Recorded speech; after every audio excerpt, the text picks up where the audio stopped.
સમજો હા ભાઈ. નમસ્કાર વિદ્યાર્થી મિત્રો. તો કોન્સ્ટેબલની પરીક્ષાને માત્ર ને માત્ર 25 દિવસ જેવા રહ્યા છે સમય. તો આ 25 દિવસમાં શું કરી શકાય? બરાબર, ઘણા બધા વિદ્યાર્થીઓનો એક જ પ્રશ્ન છે કે સાહેબ છેલ્લે હવે શું કરવું જોઈએ? બીક લાગે છે, ડિપ્રેશન આવે છે, કઈ રીતે તૈયારી કરવી જોઈએ? અને દરેક વિદ્યાર્થીઓનો એક સવાલ હતો કે કરંટમાં સાહેબ શું કરવું, અથવા તમે જે આગળના કરંટ છે એ પીએસઆઈમાં ઉતારેલા છે એ શું કામમાં આવશે? તો વિદ્યાર્થી મિત્રો, આ દરેક કરંટ છે એ પીએસઆઈ, કોન્સ્ટેબલ, જીપીએસસી દરેક એક્ઝામને રિગાર્ડિંગ જ બનાવેલા છે. એટલે આપ દરેક મિત્રોને વિનંતી છે કે કરંટ સારામાં સારી રીતે કરી લેવું. હવે કોન્સ્ટેબલની પરીક્ષાને ધ્યાનમાં રાખીને જોઈએ આપણે વિષય વાઇઝ કઈ રીતે છે. તો મેથ્સ, રીઝનિંગ પ્લસ ગદ્યાર્થ, જે આપણે પાર્ટ એમાં છે 80 માર્ક્સ, બરાબર. એના પછી સૌથી વધારે ઇમ્પોર્ટન્સ હોય તો જીકે, જીકે પછી ઇમ્પોર્ટન્ટ હોય તો વર્તમાન પ્રવાહ, અને એના પછી જીકેમાં જ આવી જાય છે બંધારણ, પણ માર્ક્સની દ્રષ્ટિએ અને બધી રીતે પાસ થવા માટે ઇમ્પોર્ટન્ટ છે એટલે અલગથી લખું છું બંધારણ, બરાબર. હવે છેલ્લા દિવસોમાં એક તો બધું રિવિઝન કરવાનું છે, પણ કેવી રીતે કે બધું હવે ડીપલી કરવાનું નથી, બરાબર. જે વસ્તુ નથી આવડતી ત્યાં ફોકસ કરવાનું છે. મેથ્સ રીડિંગમાં હવે એટલા સમયથી તમે વાંચો છો, રિવિઝન કરો છો, મોક ટેસ્ટ આપી છે. હવે તમારે ખાલી મોક ટેસ્ટનું એનાલિસિસ કરવાનું છે કે કયા ચેપ્ટરમાં કઈ પેટર્ન તમને નથી આવડતી. એની તમે મહત્તમ 30, 40, 50 એક્ઝામ્પલ ગણવાની ટ્રાય કરો અને મેથ્સ રીઝનિંગ એવી રીતે પૂરું કરો. હવે જરૂરી નથી કે ગદ્યાર્થમાં ગઈ વખતે જે જોડણી આધારિત પ્રશ્ન આવ્યા એ આ વખતે પણ જોડણી આધારિત આવે. તો એના માટે ઇમ્પોર્ટન્સ છે કે મહત્તમ ફકરાની પ્રેક્ટિસ કરો. જીપીએસસીના પીવાયક્યુ છે એની પ્રેક્ટિસ કરો, સીસીના પેપરના પીવાયક્યુ છે એમાં પ્રેક્ટિસ કરો કે ફકરામાંથી જવાબ કઈ રીતે મળે છે. અને જો હાર્ડ પેપર આવ્યું તો એક જ પ્રકારના સવાલ આવશે કે ભાઈ ફકરામાં છે ને કર્મનો સિદ્ધાંત છે, ગીતાના સાર છે, આવા બધા જે હશે, બરાબર. હેમાંશી સેલજ છે, તો આ બધાના ફકરા આવશે તો કેવું થશે કે અંદર જવાબ હશે નહીં, પણ તાર્કિક રીતે ગોતવાનો હશે, બરાબર. તો એવી રીતના ફકરાની પ્રેક્ટિસ કરો. જોડણીના 92-95 નિયમો છે, એના અપવાદો 150-200 છે, આ બધું ભેગું થાય એમ છે નહીં. અને આ બધું વાંચ્યા પછી તે એમાંથી આવે એની કોઈ સંભાવના છે નહીં. તો ઘણા બધા મિત્રો ગ્રામર લઈને બેઠા છે, તો ગ્રામર અત્યારે પૂરું થાય એમ છે જ નહીં, બરાબર. તો માત્ર ને માત્ર ફકરામાંથી જવાબ કઈ રીતે ગોતવું એ પ્રકારની પ્રેક્ટિસ કરવી. મેથ્સ રીડિંગમાં જે દાખલા નથી આવડતા એની પેટર્ન કઈ છે, એ ચેપ્ટર કયા 4-5 છે એની ઉપર ફોકસ કરવાનું છે, બરાબર. એના સિવાય જીકે છે, તો જીકેમાં ઇતિહાસ છે, ઇતિહાસ, ભૂગોળ, વારસો અને વિજ્ઞાન, આવા બધા સબ્જેક્ટ છે. તો સૌથી વધારે ઇમ્પોર્ટન્ટ ઇતિહાસ, ભૂગોળ ને વારસાને આપો, બરાબર. વિજ્ઞાનને આપવાનું છે, પણ આ કમ્પ્લીટ થાય છે જીકેમાં પછી આપો. અને જીકેની બુક છે એ સારામાં સારી કરવાની છે. અત્યારની પરિસ્થિતિ જોતા, પોલીસ ભરતી બોર્ડનું જે મૂડ છે એને જોતા એવું લાગે છે કે જીકેની બુક જે છે એમાંથી મિનિમમ 50 ક્વેશ્ચન આવવાની સંભાવના છે. 40-50 પ્રશ્નો કરંટ આધારિત આવવાની પૂરેપૂરી સંભાવના છે. એટલે એ બેમાં તમારે ખાસ ધ્યાન આપવાનું છે, બરાબર. જીકેની બુક સારામાં સારી રીતે થઈ જવી. ફેક્ટ બેઝ વધારે છે એટલે વારંવાર રિવિઝન કરવી પડશે. બાકી ઘણા બધાનો એવો સવાલ છે સાહેબ જીકેની બુકમાંથી યાદ નથી રહેતું, પણ તમે એકવાર કરશો તો યાદ નહીં રહે, એને તમારે મેક્સિમમ વાર રિવિઝન કરવું પડશે, 2 વાર 3 વાર, બરાબર. ત્યારે તમને યાદ રહેશે. અને પીવાયક્યુ જોવાના છે. પીવાયક્યુ જોશો તો ખબર પડશે કે જીકેની બુકમાંથી ક્યાંથી કયો પ્રશ્ન નીકળે છે, બરાબર. તો સારામાં સારી રીતે જીકેની બુક કરવાની છે. વર્તમાન પ્રવાહ, ઘણા બધાનો પ્રશ્ન એ છે કે કેટલા મહિનાનું કરંટ કરવું જોઈએ. તો મારું તો સૌથી વધારે સજેશન એ છે કે નવેમ્બરથી માંડીને અત્યારે આપણે મે સુધીનું કરંટ ખૂબ જ સારું કરવું પડશે. અને પીએસઆઈના પ્રશ્નપત્રને જોતા આપણે 1 વર્ષનું કરંટ તો મિનિમમ જોવું જ પડશે, બરાબર. પણ આ 6 મહિના જે છે, નવેમ્બર, ડિસેમ્બર, જાન્યુઆરી, ફેબ્રુઆરી, એપ્રિલ, મે, આ કરંટ સૌથી સારામાં સારું કરવાનું છે. અને એના પછી જે આગળના 6 મહિના છે એમાં ઉડતી નજરે જોવાનું છે કે હાઇલાઇટ મુદ્દા કયા હતા. દાખલા તરીકે પીએસઆઈના પેપરમાં પ્રશ્ન પૂછાણો કે ગુનેરી ગામ, તો એ જાન્યુઆરી 2025નો ક્વેશ્ચન છે કરંટનો, બરાબર. જાન્યુઆરી ફેબ્રુઆરીના કરંટમાં છે કે ગુનેરી ગામને જૈવ વિવિધતા હેરિટેજનો દરજ્જો આપવામાં આવ્યો, બરાબર. તો સૌપ્રથમ આપણે નવેમ્બરથી મે સુધી, એમાં પણ જાન્યુઆરી, ફેબ્રુઆરી, માર્ચ, એપ્રિલ તો ખૂબ જ સારું કરવાનું છે. મેમાંથી કદાચ ઓછા ક્વેશ્ચન નીકળે, પણ આ બધામાંથી વધારે ક્વેશ્ચન નીકળવાના છે. એમાં પીક પોઈન્ટ ઉપર જોઈએ તો ફેબ્રુઆરી, માર્ચ, એપ્રિલમાંથી તો સારામાં સારા ક્વેશ્ચન નીકળવાના છે. તો એ સારામાં સારું કરંટ કરવું ને આપણા યુટ્યુબ ચેનલમાં બધા વિડીયો લેક્ચર મૂકેલા છે. તો મેક્સિમમ 2-3 વાર એનું રિવિઝન કરવાનું છે. ટેલિગ્રામ ચેનલમાં ટેસ્ટ મૂકેલી છે, બરાબર, એનાલિસિસ કરી તો એ ટેસ્ટ આપવાનું છે. પોલ મૂક્યા છે તો પોલ સોલ્યુશન કરવાનું છે. અને બને ત્યાં સુધી હજી ક્વિક રિવિઝનમાં મારાથી જેટલા બને એટલા પોલ બનાવવાની મહેનત શરૂ છે, બરાબર, જેનાથી એકવાર તમારે રેપિડ રિવિઝન થઈ જાય.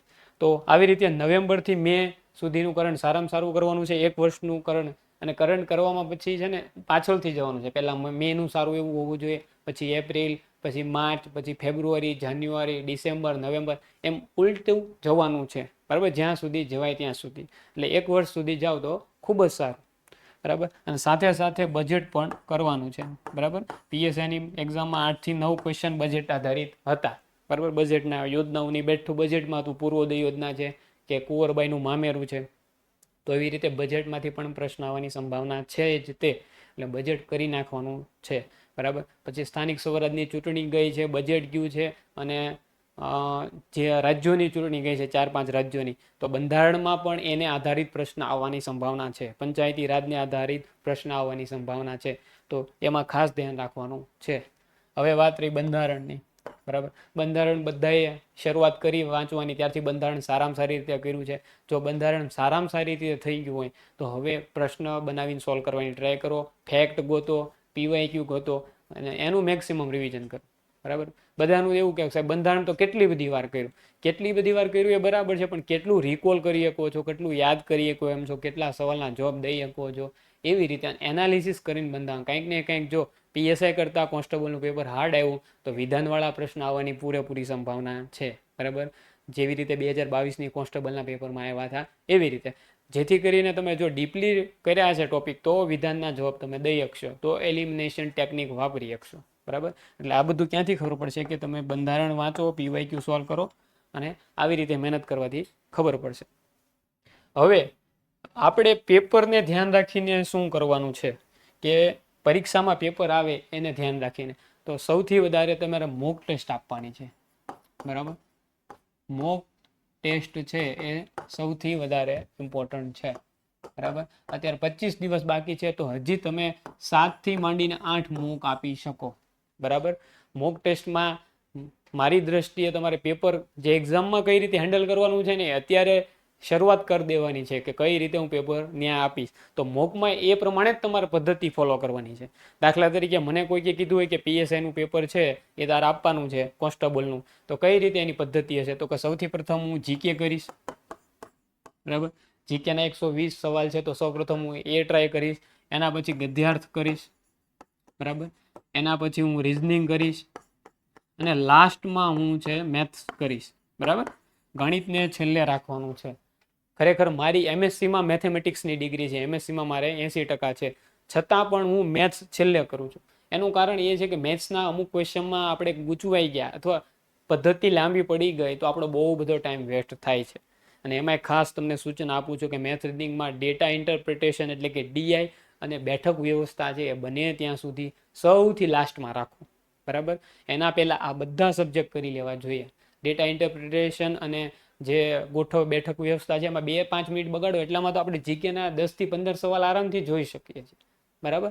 તો આ પ્રમાણે ફોલો કરવાનું છે. પહેલાં જીકે કરી નાખવાનું છે, ગદ્યાર્થ કરી નાખવાનું છે, રીઝનિંગ અને છેલ્લે મેથ્સ કરવું જોઈએ આ પ્રમાણે, બરાબર. તો મહત્તમ ફાયદો થશે. અને અત્યારથી જ આની પ્રેક્ટિસ કરવા માંડવાની છે. પછી પાછા ઘણા બધા હોય ને બંકા હોય તો શું કરે કે અત્યારે આ પ્રમાણે ફોલો કરે, પછી એક્ઝામમાં તક હું નવું કરીશ, આ વખતે રીઝનિંગ પહેલાં કરીશ, આ વખતે ગણિત પહેલાં કરીશ, તો એ કંઈક ને કંઈક તમને નુકસાન પહોંચાડશે. અને ત્યાં તમને જો પેપર અઘરું આવી ગયું ને આવી રીતે પહેલાં મેથ્સમાં ગૂંચવાઈ ગયા પછી શું થશે કે છેલ્લો પ્રશ્ન હશે 200મો પ્રશ્ન કે ગુજરાત રાજ્યની સ્થાપના ક્યારે થઈ હતી, તો 1 મે 1960, તો એ પણ તમને જવાબ જોયો જ નહીં હોય પ્રશ્ન તો કઈ રીતે જવાબ આપશો? અને પછી બહાર આવીને રોવાનો વાર આવશે કે ભાઈ આવા હેલા ક્વેશ્ચન હતા નહીં, ટાઈમ મેનેજમેન્ટ થયું નહીં, બરાબર. તો આવી રીતે ધ્યાન રાખવાનું છે. બીજી વસ્તુ કે ઘડિયાળની ટેવ તમારે અત્યારથી જ પાડી દેવાની છે, બરાબર. ઘડિયાળ પહેરીને જ એક્ઝામમાં બેસવાનું છે. અને અત્યારથી મોકમાં જ તમારે જોવાનું છે કે કઈ રીતે તમારે ટાઈમ મેનેજમેન્ટ કરવું, બને ત્યાં સુધી છે ને 10-15 મિનિટે વોચ સામે એક નજર કરતી જવી જોઈએ, બરાબર. ઘણા બધાને એવી ટેવ હોય કે 1 કલાક પછી જોવો, 1 કલાકમાં તમે ઘણું બધું પાછળ રહી ગયા તો પછી 2-3 કલાકના પેપરમાં કવર કરવું કેટલું અઘરું પડી જાય. એની કરતાં બને ત્યાં સુધી 15-20 મિનિટે એકવાર તમે ઘડિયાળ જુઓ કે મારે કેટલા ક્વેશ્ચન થયા છે, બરાબર, જેથી કરીને તમને ટાઈમ મેનેજમેન્ટ સારી રીતે થઈ શકશે, બરાબર. હવે ઘણા બધાનો સવાલ એક કોમન છે કે સાહેબ આઈડલ ટાઈમ ટેબલ કઈ રીતે જોવું, બરાબર. ટાઈમ ટેબલમાં તમે બે રીતે વાંચી શકો, એક લેટ નાઇટ વાંચી શકો અને એક અર્લી મોર્નિંગ શરૂઆત કરી શકો. પણ આ બેનું સોલ્યુશન એ છે કે એને બે કરતાં સારું ટાઈમ ટેબલ કઈ રીતે હોઈ શકે, તો કંઈક ને કંઈક તમે 8 વાગે વાંચવા બેસવાની ટ્રાય કરો, કે 8 વાગે લાઇબ્રેરીએ પહોંચી જાઓ અથવા ક્લાસરૂમમાં વાંચવા માટે પહોંચી જાઓ. 8 થી 9 તમારે શું કરવાનું છે, 1 કલાક જે પ્રથમ કલાક છે, બરાબર, એમાં તમારે વર્તમાન પ્રવાહ કરવાનું છે, એટલે કે આપણું કરંટ, બરાબર. જે રીતે મેં તમને દરેક વખતે શીખવાડ્યું છે કે કરંટ કઈ રીતે કરવું જોઈએ, બરાબર. તો એવી રીતે ડેઈલી 10 થી 15-20 પેજ કરંટના કરવા જોઈએ, જેથી કરીને આપણું એક કરંટનું રિવિઝન છે એ બરાબર 5 થી 6 વાર થાય, અને કરંટનું રિવિઝન 4 થી 5 વાર થયું છે તો પરીક્ષામાં સારી રીતે આવડશે, ઓપ્શન સિલેક્ટ કરવામાં તકલીફ પડશે નહીં. પછી શું થશે, એક જ વાર વાંચીને જશું તો કન્ફ્યુઝન થશે, બરાબર. અને અથવા શું થશે કે ત્યાં તમને યાદ એક્ઝામમાં નહીં આવે, પેપર પૂરું થાય પછી તમને યાદ આવશે, તો એ કંઈ કામનું નથી, બરાબર. તો 8 થી 9 વર્તમાન પ્રવાહ વાંચો, આ 1 કલાક જેવો ટાઈમ વાંચવાનું છે વર્તમાન પ્રવાહ. એના પછી 9 વાગ્યાથી માંડીને બપોરે તમે 12:30-1 વાગ્યે જમવા જાઓ ત્યાં સુધી તમારે તમારો વિષય વાંચવાનો છે, જે તમે વાંચતા હોય, દાખલા તરીકે ભૂગોળ વાંચો, ઇતિહાસ વાંચો, કોઈ પણ સબ્જેક્ટ વાંચો, મેથ રીડિંગ કરતા હોય તો એ વાંચો. તો આ કેટલી કલાક થઈ, તો 10, 11, 12, 1, 4 કલાક થઈ, તો આ 4 કલાકનું રીડિંગ. એના પછી 1 થી 3 તમે જમીન આરામ કરી લો, બરાબર, રિલેક્સ અનુભવો, જેથી કરીને તમારું બીજું સેશન સારું જાય. માનો કે તમે 3 વાગે વાંચવા બેસી ગયા તો 3 થી 8 જે આપણું વિષય રીડિંગ છે એ કરવાનું છે. આ 5 કલાકનો સમય થયો, બરાબર. તમારે 1.5 કલાક 2 કલાકે બ્રેક લઈ લેવાનો, પછી દર અડધી કલાકે 20 મિનિટે બ્રેક લેવાનો નથી. જો દર અડધી કલાકે 20 મિનિટે બ્રેક લેશું તો કોન્સન્ટ્રેશન ક્યારે કરશું, વાંચવામાં. સમજાઈ ગયું? એટલે 3 થી 8, બરાબર, આ વિષય વાંચવાનો છે 5 કલાક. અને એના પછી 8 થી 9 તમે જમી લો, ઘરે ફોન કરવો હોય, બરાબર, વોકિંગ કરવું હોય, ઘણા બધાની જેમાં પછી હાલવાની ટેવ હોય છે તો એ કરી લો. 9 વાગ્યાથી માંડીને 11:30, 12 વાગ્યા સુધી રિવિઝન કરો, જે આખો દિવસ વાંચ્યું હોય એ, અથવા તમે મેથ્સનું કોઈ પણ ચેપ્ટર ગણી શકો, 2-3 કલાકનો સમય છે તો, અથવા કરંટનું રિવિઝન કરી શકો. તો આ 9 થી 12 જે છે એ 3 કલાકનો સમય. તો આવી રીતે રિલેક્સથી આપણે વાંચશું તો એ જુઓ કેટલા કલાકનું વાંચન થઈ ગયું, તો કે 13 કલાકનું વાંચન થઈ ગયું. અને 13 કલાકમાં ભલે ને પ્રોડક્ટિવિટી 10 કલાક 9 કલાકની રહી હોય તોય સારામાં સારું રીડિંગ કરી શકો. બહુ ઉજાગરાઈ નથી થયા અને બહુ વહેલા જાગવું પડ્યું નથી. અને 12 વાગે તમે સૂઈ જાઓ તોય તમે સવારમાં 7-7:30 જાગો તો 7 કલાક એ, અને બપોરની 1 કલાક, 8 કલાકનો આરામ તોય થઈ ગયો શાંતિથી. અને કોમ્પિટિટિવ એક્ઝામ છે એ લોંગ ટાઈમની પ્રોસેસ છે, તો એમાં તમારે શાંત મને આરામ કરેલી રીતે જ વાંચવાની મજા આવશે. પછી તમે 5 કલાકનું ઊંઘશો તો લાઇબ્રેરીમાં બેઠા બેઠા ઝોલા ખાશો, બરાબર. 12 કલાક 15 કલાક ચોપડીમાં બેસી રહેશો પણ એમાં કાંઈ પ્રોડક્ટિવિટી હશે નહીં, વાંચન કાર્ય થશે નહીં, મગજમાં કાંઈ ઉતરશે નહીં. તો એની કરતાં બેટર એ છે કે ઊંઘ પૂરેપૂરી લઈને વાંચવા બેસવું જોઈએ. અને છેલ્લા પરીક્ષાના દિવસોમાં બીક લાગશે, બરાબર, બધાને બીક લાગતી હોય છે. અમે જ્યારે તૈયારી કરતા ત્યારે બીક લાગતી કે કેવા ક્વેશ્ચન આવશે પરીક્ષામાં, અથવા આવડશે કે નહીં આવડે, માર્ક્સ આવશે તો નહીં આવે. તો એના માટે તમારે ખાસ ધ્યાન રાખવાનું છે કે આ પ્રમાણે વાંચન કરવાનું છે, ઊંઘ પૂરી લેવાની છે, બરાબર, મોક ટેસ્ટ આપતી રહેવાની છે, અને પોતાનામાં સેલ્ફ કોન્ફિડન્સ બિલ્ડઅપ કરવાનો છે.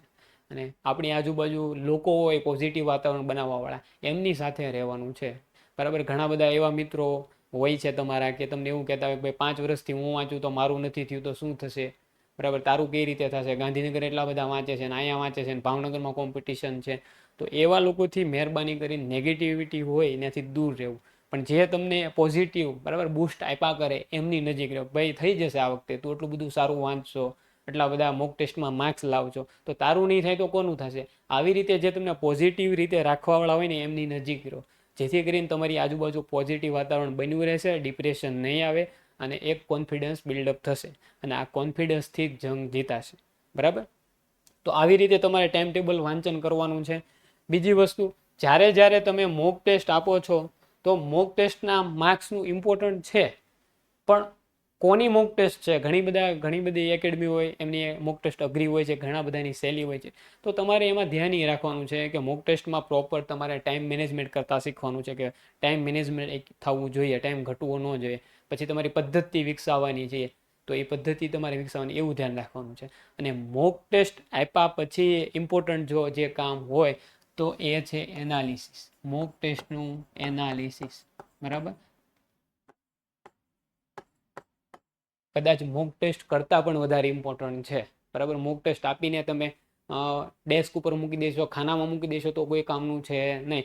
પણ એનું એનાલિસિસ પ્રોપર કરશો કે ભાઈ મેથ રીઝનિંગ છે એમાં કેટલા ખોટા પડ્યા, કેટલા સાચા પડ્યા, કયા ચેપ્ટરના પડ્યા, એનું બનાવો. બરાબર, એના પછી જીકેમાં કેટલા કયા સબ્જેક્ટ, દાખલા તરીકે ઇતિહાસના 5 પ્રશ્ન હતા તો એમાં કેટલા સાચા પડ્યા, કેટલા ખોટા પડ્યા. આ પ્રકારનું તમે એનાલિસિસ કરશો તો એનો ફાયદો થશે. બરાબર, પછી બંધારણ છે, ગદ્યાર્થ છે, વર્તમાન પ્રવાહ છે. બરાબર, જીકેમાં પર્ટિક્યુલર તમે ગોતો કે ભૂગોળના ક્વેશ્ચન 8 હતા તો કેટલા સાચા પડ્યા, ક્યાં ખોટા પડ્યા, કેમ ખોટા પડ્યા. આ બધું એનાલિસિસ 2 થી 3 કલાક કરવાનું છે, જેથી કરીને નેક્સ્ટ જે તમારી મોક ટેસ્ટ હશે અથવા પેપર હશે એમાં એ ભૂલ થશે નહીં. નકર કેવું થશે કે અત્યારે તમે એનાલિસિસ નહીં કરો, સાચા જવાબો ગોતશો નહીં, ગોખશો નહીં, પાકું નહીં કરો, ધ્યાન નહીં રાખો, તો એના એ પ્રશ્ન બીજી મોક ટેસ્ટમાં આવશે તોય તમારા ખોટા પડશે, પેપરમાં આવશે તોય ખોટા પડશે. બરાબર, સરવાળે આપણે જ્યારે 200 ક્વેશ્ચનની મોક ટેસ્ટ આપી તો એ 200 ક્વેશ્ચન થવા જોઈએ. 10 મોક ટેસ્ટ આપી તો 2000 ક્વેશ્ચન તો આપણે સારી રીતે થઈ ગયેલા હોવા જોઈએ. બરાબર, તો એવી રીતે પેપર એનાલિસિસ છે એ સૌથી વધારે ઇમ્પોર્ટન્ટ છે. બરાબર, અને સિલી મિસ્ટેકો થાય તો ત્યાં વિચાર કરો કે કઈ રીતે મારો ખોટો પડ્યો છે, કયા એવા ઓપ્શન હતા જેના કારણે મને કન્ફ્યુઝન થયું, અને આવા બીજા કયા એટલા ક્વેશ્ચન છે કે જેમાં મને કન્ફ્યુઝન થાય એમ છે. બરાબર, તો એવું ધ્યાન રાખવાનું છે. બરાબર, પછી સૌથી વધારે ઇમ્પોર્ટન્સ હોય તો એ પીવાયક્યુનું છે.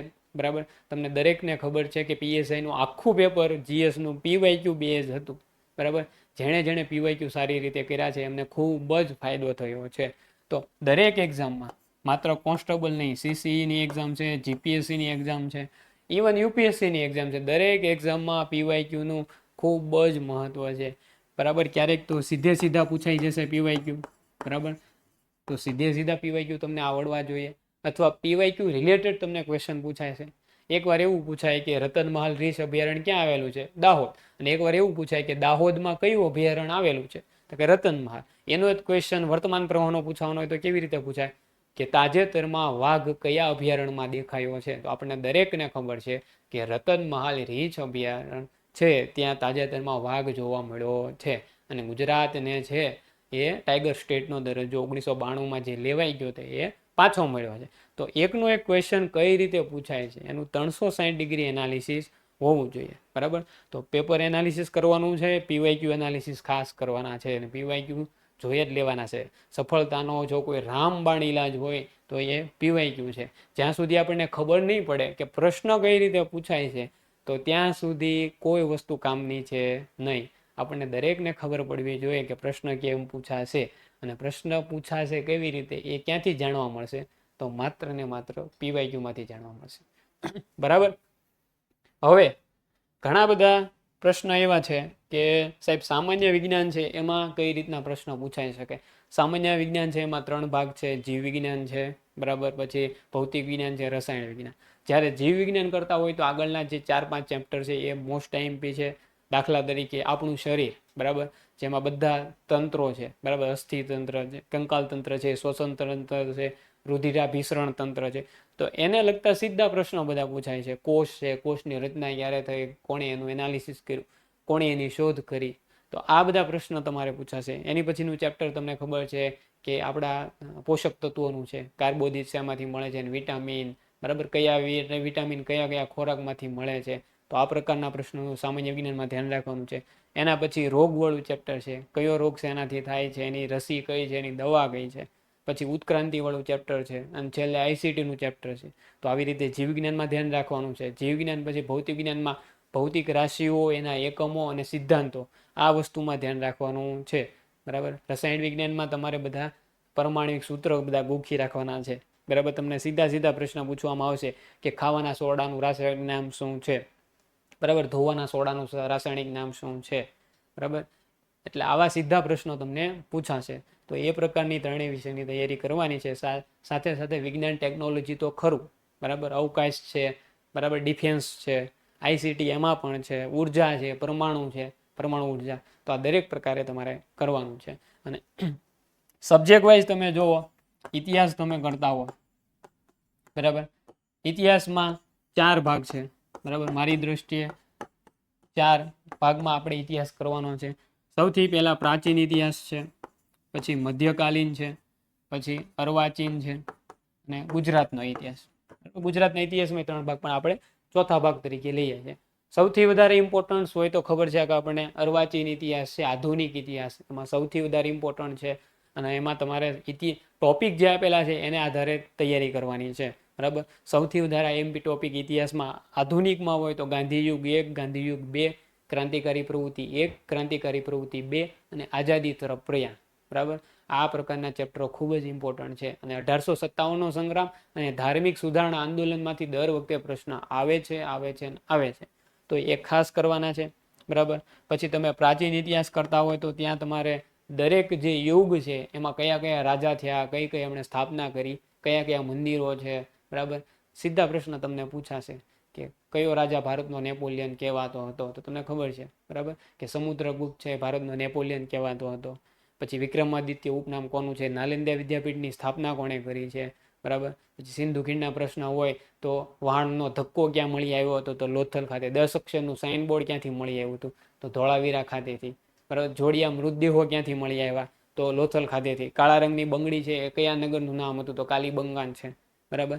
હડપ્પા ક્યાં આવેલું છે, મોહેજોદડો ક્યાં આવેલું છે, સુતકાન જેન્ડોર ક્યાં આવેલું છે, આ બધા પ્રકારના પ્રશ્ન પ્રાચીનમાં પડવાના છે, તો ત્યાં તમારું ખાસ ધ્યાન એની ઉપર હોવું જોઈએ. મધ્યકાલીનમાં તમને ખબર છે કે વધારે ભાર ભક્તિ આંદોલનો ઉપર છે, બરાબર. તો ભક્તિ આંદોલનો ઉપર તમારે ધ્યાન રાખવાનું છે. અને ગુજરાતના ઇતિહાસમાં સૌથી વધારે ઇમ્પોર્ટન્સ હોય તો સોલંકી કાળ છે, ચાવડા કાળ છે, વાઘેલા અને મૈત્રક, આ 4 ઉપર ખાસ ધ્યાન હોવું જોઈએ, બરાબર. અને 1857ના સંગ્રામના રિલેટેડ તમને ખબર છે કે ગુજરાતની પ્રવૃત્તિઓ સૌથી પહેલી 7મી અમદાવાદની લશ્કરી ટુકડીએ શરૂઆત કરી, તો એ પીએસઆઈમાં પૂછાઈ ગયો. હવે ગુજરાતમાં 1857 સંગ્રામની જે શરૂઆત છે એ ત્યાંથી જ થાય છે કે 7મી લશ્કરી ટુકડીએ અમદાવાદમાં શરૂઆત કરી હતી, પહેલું જ લાઈન એ હોય છે. તો એવા સીધા ડાયરેક્ટ પ્રશ્ન પૂછાવાની સંભાવના છે, બરાબર. તો ઇતિહાસમાં તમારે એ ધ્યાન રાખવાનું છે. હવે ભૂગોળમાં તમારે ધ્યાન શું રાખવાનું છે કે ભૂગોળમાં સૌથી વધારે ઇમ્પોર્ટન્ટ જો કોઈ ચેપ્ટરો હોય તો પહેલું છે કે સામાન્ય પરિચય વાળું છે, બીજું છે ભારતનું ભૂપૃષ્ઠ, ત્રીજા નંબરનું છે નદી તંત્ર, અપવાહ તંત્ર અને ચેક ડેમ બધા બનાવેલા છે, બંધો, એના પછી જમીન ને આબોહવા ચેપ્ટર ઇમ્પોર્ટન્ટ છે. અને એના પછી તમારી પાસે ટાઈમ હોય તો તમારે વસ્તી એક સારી રીતે કરી લેવાનું છે, કારણ કે વસ્તી ગણતરી તાજેતરમાં છે તો વસ્તીમાંથી પ્રશ્ન આવવાની સંભાવના 100% છે, બરાબર. કેટલામી છે, બરાબર, આઝાદી પછી કેટલામી છે, પછી વસ્તી ગીચતા ક્યાં કેટલી છે, જાતિ પ્રમાણ કેટલું છે, શહેરી વસ્તી ક્યાં છે, આ દરેક પ્રશ્ન આવવાની સંભાવના છે, બરાબર. તો એ કરી નાખવાનું છે. એના પછી વધ્યા ઘટ્યા ચેપ્ટરો કયા છે, તો કે પરિવહનના છે અને ધાતુ બધી ક્યાંથી મળી આવે એ બધું છે, પવન ઉર્જા અને એ બધું, તો એમાં ધ્યાન રાખવાનું છે. અને ભૂગોળ તમને સૌથી વધારે માર્ક્સ અપાવી શકશે તો ભૂગોળમાં ધ્યાન રાખવાનું છે. ભૌતિક ભૂગોળમાં જે સિલેક્ટેડ ચેપ્ટરો છે તો એ કરી નાખવાના છે. સૂર્યમંડળમાંથી દર વખતે પ્રશ્ન પૂછાય છે તો એ આપણે કરી નાખવાનું છે, સમજાણું. એના પછી વારસો અને વિજ્ઞાન, ટેકનોલોજી અને વિજ્ઞાન ને ઇકોનોમિક્સ એવા સબ્જેક્ટ છે એમાં મોસ્ટ ઓફલી પીવાયક્યુ, વારસામાં અને વિજ્ઞાન ટેકનોલોજીમાં તમે જોજો કે મોટા ભાગે પીવાયક્યુ પૂછાતા હોય છે. જો વારસો કરવાનો અત્યારે ટાઈમ ન હોય તો બને તો પીવાયક્યુ કરી નાખો, બરાબર. પીવાયક્યુ મોસ્ટ ઓફલી રિપીટેડ થશે, તો પીવાયક્યુ સારામાં સારા કરી લેવાના છે વારસામાં, વિજ્ઞાનમાં તે, બરાબર. અને ઇકોનોમિક્સ તો તમારે સબ્જેક્ટમાં છે નહીં એટલે કોઈ પ્રશ્ન રહેતો નથી. તો આવી રીતે તમારે સબ્જેક્ટ કરી નાખવાના છે, બરાબર. છેલ્લા દિવસોમાં કોઈ પણ પ્રકારનું બીયા વગર તૈયારી કરવાની છે, બરાબર. મહત્તમ રિવિઝન કરવા ઉપર ધ્યાન રાખવાનું છે. છેલ્લા દિવસોમાં બધું પાના હું આખા દીના 150-200 પેજ વાંચું, પાના ફેરવા કરો એવી કરવા નથી. સિલેક્ટેડ વસ્તુ જ રિવિઝન કરવાની છે. પરીક્ષાના છેલ્લા દિવસ સુધી છે ને ડિપ્રેશનમાં આવવાનું નથી અથવા કંટાળવાનું નથી, બરાબર. એટલે અને મોક ટેસ્ટ આપતા રહેવાનું છે. ભલે આપણને કંટાળો આવે, બીક લાગે, માર્ક્સ આવે કે ન આવે, પણ મોક ટેસ્ટ જેમ આપતા રહેશો એ તમને ખૂબ જ ફાયદો કરાવશે. બાકી મોક ટેસ્ટ આપવાનું બંધ કરશો ને તો એ તે તકલીફ છે, બરાબર. એટલે મોક ટેસ્ટ આપતા રહેવાની છે, બરાબર. એમાં કોઈ કોમ્પ્રોમાઇઝ કરવાનું નથી. વર્તમાન પ્રવાહમાં ખાસ ધ્યાન રાખવાનું છે એ વાત આપણે કરી દીધી છે કે કઈ રીતે વર્તમાન પ્રવાહ કરવાના છે. અને મોસ્ટ ઓફલી તમને બધાને ખબર છે કે મારા ટીક કરેલામાંથી જ પૂછાય છે, બરાબર. તો એની ઉપર સૌથી વધારે ભાર આપવાનો છે. અને મોસ્ટ ઓફલી મારી દ્રષ્ટિએ જેટલા પ્રશ્ન બને છે એના જે MCQ ઓપ્શન બને એ બધું બનાવવાની ટ્રાય કરું છું, બરાબર. તો કંઈક ને કંઈક એને રિલેટેડ આવવાનું છે. અને કરંટ કરતા હોય ત્યારે 360 ડિગ્રી એનાલિસિસ કરીને જ કરંટ કરવાનું છે, બરાબર.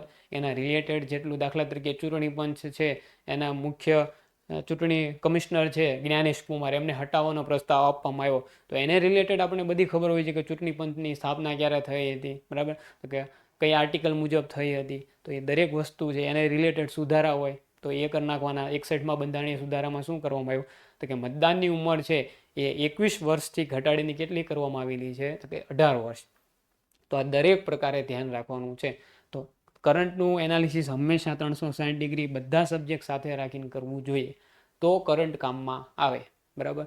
આપણે જાન્યુઆરી ફેબ્રુઆરી કરંટ કરાવ્યું હતું, તો ત્યારે જ મેં કીધું હતું કે ભાઈ અત્યારે બ્રાઝિલના બેલેમ ખાતે જે UNFCCCની પરિષદ ભણાવેલી છે, કોપ 30મી કોપ, તો ત્યારે મેં તમને કીધું હતું કે 26મી, 27, 28, 29 ને 30 આ 5 કોપ છે એના સ્થળ એ બધું ઇમ્પોર્ટન્ટ છે. એમાં દરેકમાં કંઈકનું કંઈક કહેવામાં આવેલું છે કે ભારતે લીડ્સ ક્યાંથી કઈ કોપમાંથી શરૂ કરી, $300 ફંડ જે PSIનો પ્રશ્ન છે એ, પછી 2070 નેટ ઝીરો કાર્બન છે એ, તો દરેક વસ્તુ એમાં હતી ઇમ્પોર્ટન્ટ. ત્યારે જ કીધું કે આ બધું કરી લેવાનું છે. ખાલી ને ખાલી આપણે બ્રાઝિલ બેલેમ ગોખીને જાશું તો મેળ પડશે નહીં. આપણે UNFCCCના ફૂલ ફોર્મથી માંડીને કોપ 31 તુર્કીમાં છે ત્યાં સુધીનું એનાલિસિસ કરવાનું છે, બરાબર. તો આપણને કરંટ કરવાનો ફાયદો થશે. બાકી ઉપર ઉપર વાંચીને પૂરું કરવાથી કાંઈ મતલબ છે નહીં. અને વર્તમાન પ્રવાહની ડેફિનેશન એવું કે વર્તમાનમાં કરવાની વસ્તુ છે. તો ઘણા બધા મિત્રો એવું કરે છે કે છેલ્લા 8 મહિનાનું કરંટ 1 મહિનામાં કરવાની ટ્રાય કરે છે કે છેલ્લા 1 મહિનામાં બધું કરંટ કરી લઈશ, તો બધું મિક્સ થશે. અને એકવાર કરંટ વાંચ્યું છે તો એટલું બધું આવડશે નહીં. 1-2 વાર તમે લેક્ચર જુઓ, એકવાર વાંચો, એના પ્રશ્નના જવાબ આપો, તો તમને કરંટ ફાયદો કરાવશે, બરાબર. તો આવી રીતે તમારે ધ્યાન રાખવાનું છે. અને છેલ્લા મહિનામાં એટલું ધ્યાન રાખશો તો ડેફિનેટલી તમે સારામાં સારા માર્ક્સ સાથે બી થિયરી કોન્સ્ટેબલ આરામથી બની જશો, બરાબર. અને ગ્રુપ બીની જે એક્ઝામ છે એના માટેથી હવે કરંટ જે આવશે ઇમ્પોર્ટન્ટ થઈ જશે. ભલે એની એક્ઝામ સપ્ટેમ્બર ઓક્ટોબરમાં લેવાની હોય, પણ ભાઈ કરંટ તો જાન્યુઆરીથી જ કરવું પડશે, બરાબર.